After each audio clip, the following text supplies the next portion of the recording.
Oke, box nomor berapa? Lebih berat jadi bintang tamu Q&A atau ketua KPK? Lebih berat deh, sama ujian S3. Berapa? Nomor 3. Wanita. Ini paling ngeri itu. Ini paling ngeri.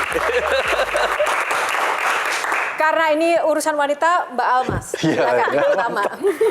Banyak yang menyebut, termasuk pimpinan KPK ya, ex-pimpinan KPK dan penegak hukum, beberapa penegak hukum menyebut bahwa perempuan ini menjadi salah satu alasan suami melakukan korupsi.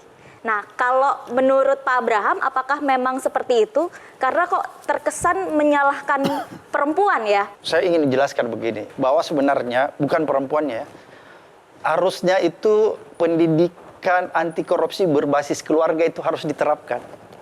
Agar supaya kepala rumah tangga itu tidak terdorong melakukan korupsi. Sebenarnya itu intinya menurut saya. Karena ada dua hal yang harus dilakukan ya kalau kita bicara pendidikan anti korupsi. Satu, pendidikan anti korupsi berbasis formal, mulai dari PAUD sampai perguruan tinggi. Satu, pendidikan korupsi berbasis keluarga.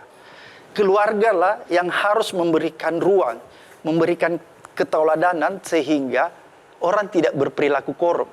Sebenarnya, jadi saya nggak ingin terjebak perempuan apa laki-laki. Tapi lingkungan keluarga lah itu yang sangat mendukung orang bisa berperilaku korupsi atau tidak. Nah, Bang Jadi Abraham, tidak hanya perempuan ya? Iya.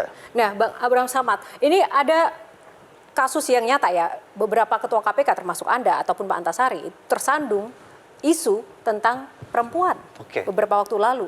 Kenapa bisa seperti itu? Bahkan tercapture, walaupun sudah ada klarifikasi dan segala macam, tapi ketua KPK ini bukan masalah harta dan tahta, tapi wanita pun juga rawan menjadi godaannya. Kenapa bisa begitu? Jadi begini Mbak, ini kan kriminalisasi masalah perempuan ya. Orang selalu berpikir ini kan stigma yang ada di tengah-tengah masyarakat ya. Stigma, menurut saya ini ada stigma yang menyatakan begini, laki-laki itu bohong, kalau dia normal masa nggak suka sama perempuan. Kan stigma itu yang dipakai untuk membenarkan kriminalisasi itu.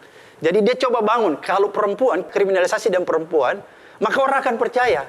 Sebenarnya itu jalan yang paling gampang dipercaya. Nah, tapi ini pembelaan Pak Abraham atau gimana? Enggak, bukan pembelaan saya begini. Kenapa misalnya kriminalisasi terhadap saya itu perempuan? Karena dia sudah sukses. Waktu di zaman Pak Antasari kan berhasil. Tadi saya sampaikan tidak hanya Pak Antasari atau Bang Abraham Samad, tapi ketua KPK sekarang ya pernah tuh beberapa waktu terakhir tuh juga terkena isu, terserempet isu dengan wanita. Dan selalu ketua KPK, ada apa sih sebenarnya dengan ketua KPK ini? Karena mungkin Mbak Yohana itu isu yang paling mudah dipercaya sama orang. Tapi katakanlah itu tidak benar, realitanya ada tidak upaya untuk melemahkan kinerja pimpinan KPK atau seperti apa gitu ya, dengan yang senjata wanita melalui itu tadi, wanita, perempuan. Kalau saya sendiri merasakan nggak ada di zaman saya. Tapi kriminalisasi itu memang dikaitkan dengan perempuan ya. Tapi artinya kalau yang data menggoda nggak ada. Artinya skandal seks itu paling seksi untuk mengkriminalisasi orang dimanapun. Iya, saya pikir itu ya. Dan baik, kita akan ke next vote. Terima kasih, tepuk tangan untuk box kali ini. Selanjutnya, kartu nomor berapa? Bang Abraham? 1, Mbak. 1, kita buka. Harta. Bang Hengsat nampaknya kayaknya belum puas, silahkan. Yang pertama, kesempatannya. Bang, emang tadi kan abang kesel tuh ya. Berkali-kali mengatakan tidak bisa membahas, tidak bisa memberantas koruptor lagi. Tidak bisa memberantas korupsi lagi. Padahal kan sebetulnya abang punya kesempatan tuh. Misalnya jadi pemimpin daerah, majulah ke pilkada.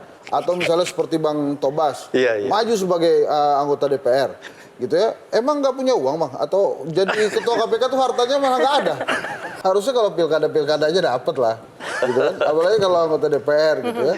Kan itu masih bisa tuh memberantas korupsi dari situ tuh bang. Ini nggak mau atau nggak ada modal, maksudnya pertanyaan itu. Gitu. Nah ini kalau dimodalin gimana gitu kan? Kira-kira. Ya pertama kalau dimodalin, kalau saya sendiri ya, tapi kalau saya sendiri pendapat saya nggak mau. Tapi kalau misalnya ada orang dan mau, menurut saya itu tidak salah juga, oke? Nah, tidak salah. Tapi kalau saya sendiri saya nggak mau, saya menolak. Tapi kalau ada orang yang mengambil posisi itu, saya tidak bisa mempersalahkan dia. Meskipun ada yang memaksa Anda, enggak, kamu harus maju karena kamu keren nih dalam pemberantasan korupsi. Aku modalin seluruh proses nyaleknya, logistik, kampanye segala macam. Tinggal maju aja. Itu mau nggak? Ini dulu pernah saya bercanda-bercanda nih sama Nana di KPK kan. Itu kalau misalnya ketua KPK mencalonkan diri jadi anggota DPR atau gubernur, elok nggak ya? Terus bilang begini, Pak, kalau memang sudah mau ke situ, jangan jadi caleg atau jadi gubernur. Sekalian aja masuk dalam bursa capres. Itu anak-anak KPK juga. Oh gitu. Kita akan masuk ke box selanjutnya dulu. Box nomor berapa? Bang 4. Abraham, nomor 4. Kita buka play or pass. Pas. Oh, pass. Selanjutnya nomor berapa? 6. 6. Kita buka box nomor 6. 2024. Kalau saya tanya sekarang, ada tidak sih keinginan untuk maju jadi cawapres lagi? Atau sedang berkonsolidasi dengan siapa? Yang terkini, ada nggak? Saya selalu tidak punya ambisi.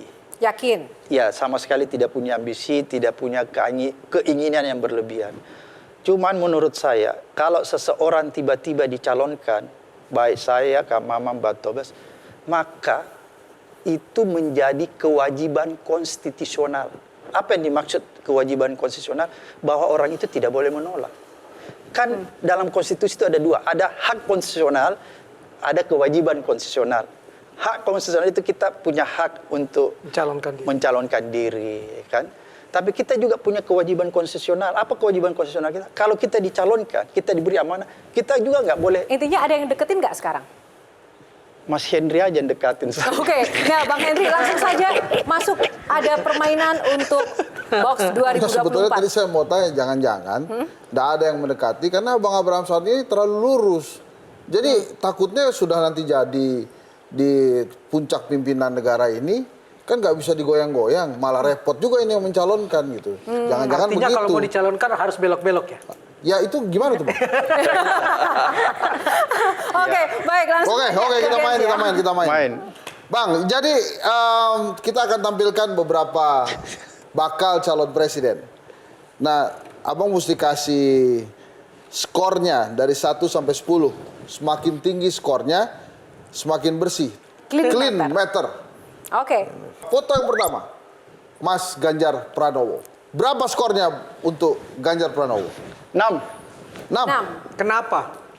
Ya biasa-biasa aja. 6 itu kan rata-rata kan. Oke, rata-rata. Baik. Ya, Silakan, 6 itu lanjut. masih naik kelas lah. Silakan, yang kedua. 6. Prabowo 6. 6. 6 juga. Loh, emang kenapa? Kenapa kalau Prabowo dibilang 6 Anda gebrak meja? Ada apa ini? Nah, maksudnya itu Ada ekspresi tendensi. aja. Oh, oke. Kan citranya Pak Prabowo itu begitu. Oh gitu ya. Oke, baik. Atau 6 Bang ya? Personifikasi. Nggak Iya. akan naik lagi Bang ya? Iya. 6. Bener nih Bang? Iya. Oke, lanjut. Yang ketiga. Nah ini Bang. 6.